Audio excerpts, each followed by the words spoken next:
So the thing that really frustrates me is the Russell Wilson situation. When I go and I'm at work and I'm working on something and I get a notification on my phone, I go, "Oh, what's that?" And I go and look at it, and it says that Denver is not going to play Russell Wilson for the final 2 weeks to make sure that they don't have to pay him $37 million in guarantees. To me, that pisses me off because that would irritate me as a person. Now, then come to find out that Russell Wilson 2 months ago already knew that they were going to move on from him next year, and he was still playing, and he was still asked to go out there and try to win them games. Still has to go out there and try to win us games. Oh, by the way, we're moving on from you next year, but still play for the brand, Broncos country. Let's ride, right? Like, let's go out there. Let's win some games.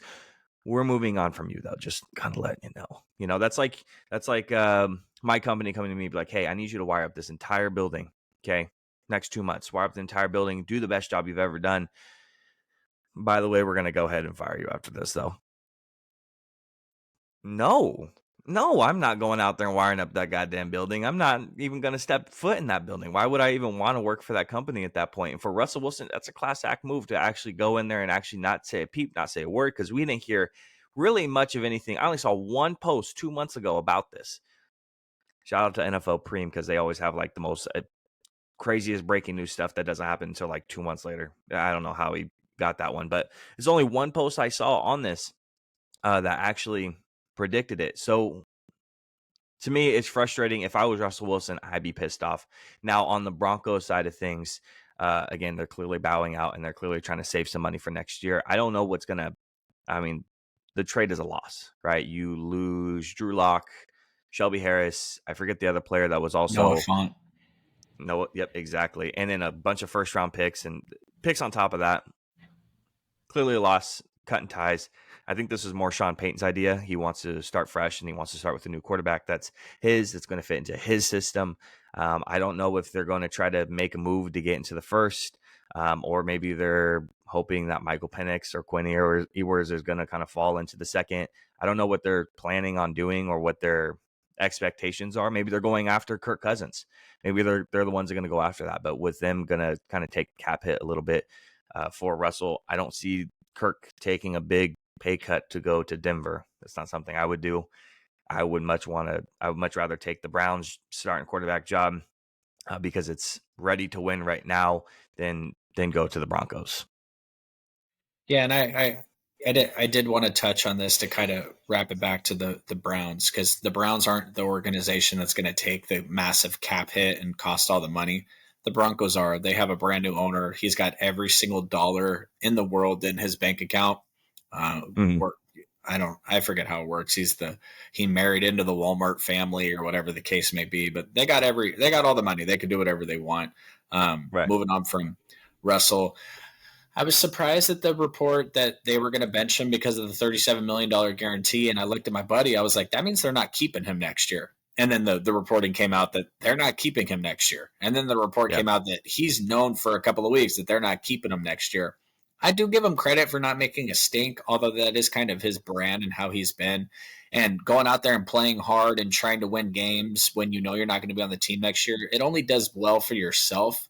You know, you wouldn't go wire that building if they were firing you at the end of the week. But if I told you that 6 other electrician companies were going to be there watching you wire that building, you would do the best you possibly could. And that's how it is for the NFL. They're on display every week. And Russell Wilson ain't retiring at the end of the year.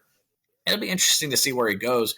We've had a conversation now about backup quarterbacks, and Russell Wilson is not a backup quarterback. He's too freaking weird, and he brings too much weirdness to the team, and he needs his own office and all this other shit.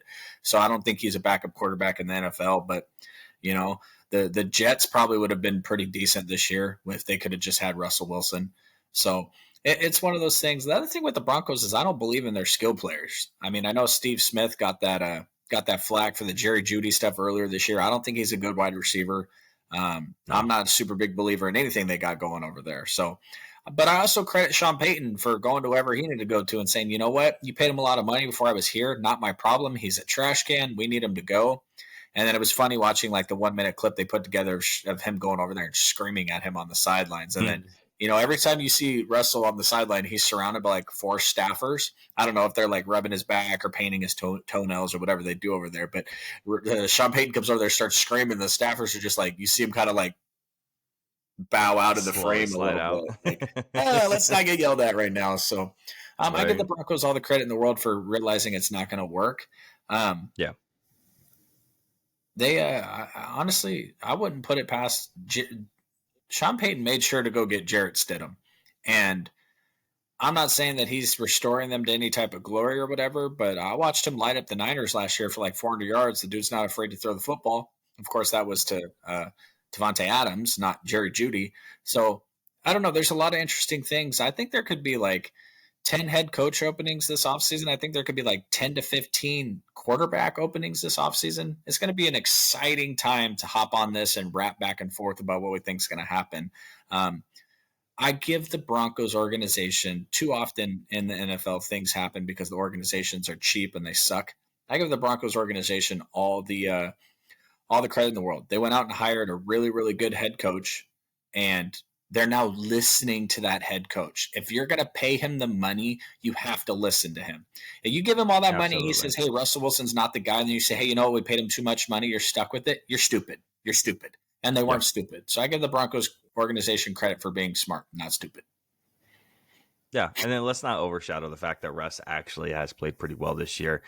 I didn't realize this because, I mean, it's Patrick Mahomes, because obviously Patrick Mahomes has played at least decently well, right?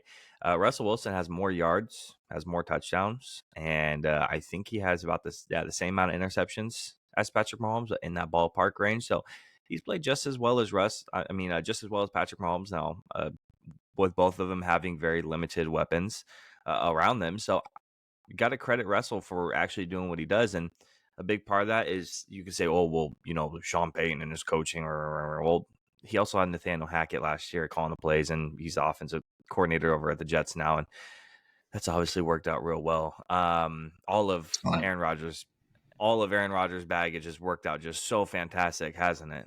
Worked out great for the Jets so far. Waste of time. But I think that Russell's played well, and I think he's going to go start somewhere else next year. At least I hope he does. I think he deserves another shot. I'm not sure where that position or where that starting spot's actually going to open up. But he is probably most likely going to start somewhere. Now, we can shelve that for right now, and we can, once we get on to in the offseason free agent predictions and where people are going to go, and we're going to disagree on a whole lot of places on where guys should be going. That's going to be an exciting time. So make sure to tune into that one.